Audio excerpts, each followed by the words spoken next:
आप सबको पता ही होगा, जब भी मंदिर में दर्शन करने के लिए जाते हैं हम बांके बिहारी का, तो वहां पर गोसाई आते हैं और 10 सेकंड बाद पर्दा लगा देते हैं। पता है क्यों? रीजन क्या है जानते हो? अरे भैया हाँ ना कुछ तो कहो। नहीं जानते?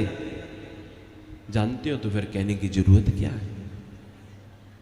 पर जो नहीं जानते उनके लिए तो कह दे। ये बिहारी जी में पर्दे की लीला क्यों होती है? एक बिटिया थी जिसके माता पिता नहीं थे।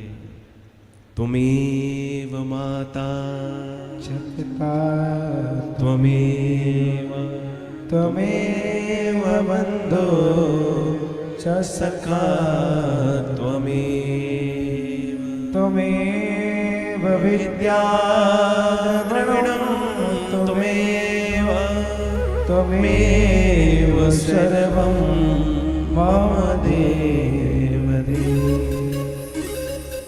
वो श्री ठाकुर जी के प्रति यही भाव रखती थी, मेरे माता पिता सब कुछ है, बांके बिहारी आप हो। वृंदावन की महिमा क्यों है जानते हो आप? ये तो मिनी वृंदावन है ना। हंसी हंसी गले की फांसी। आशीर्वाद देते देते तो हमारा हाथ ही दुख गया। तो हमने तो सोच लिया भैया इस कंट्रोवर्सी में पढ़ना ही नहीं है। समझदार के लिए इशारा ही काफी है और ना समझ के लिए व्याख्या भी बेकार है। हंसी गले की फांसी। पॉजिटिव वे में बी पॉजिटिव। तो क्यों वृंदावन की महिमा जानते हम? इसको भी मिनी वृंदावन ही कहते हैं और सच में है। बच्चा बच्चा प्रत्येक माता, हमने तो बहुत से स्थान देखे जहां पर केवल माताएं भजन करती। माताओं का मन भजन में ज्यादा लगता है, पुरुष नहीं करते। परंतु ये ऐसी भूमि है भैया जहां तो पुरुष भी माताओं से आगे हैं। यहाँ की माताएं नहीं, और जगह की। हर कोई गाता है भाव में आकर के गा रहा है। कोई ना कोई तो वृंदावन में डटा ही है।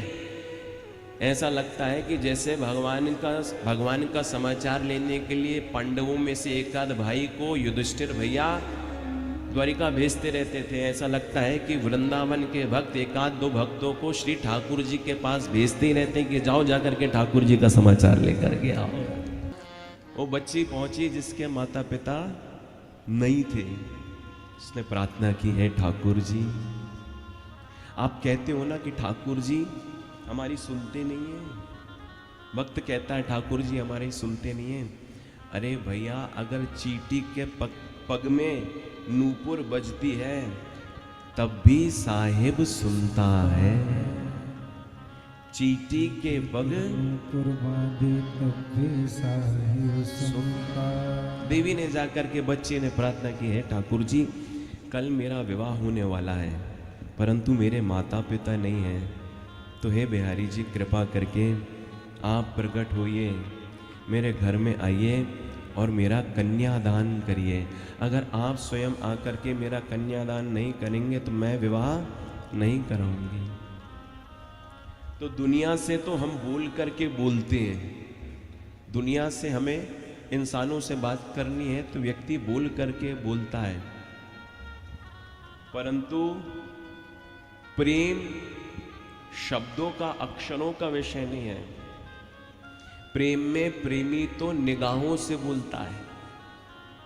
वो बिटिया ने जाकर के निगाहों से श्री ठाकुर जी को निमंत्रित किया।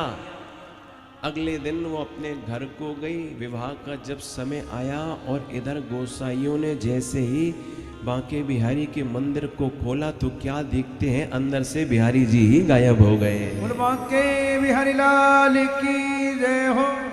श्री ठाकुर जी कहाँ गए? जब ढूंढा गया तो पता चला आगरा में बैठ करके कन्यादान कर रहे हैं।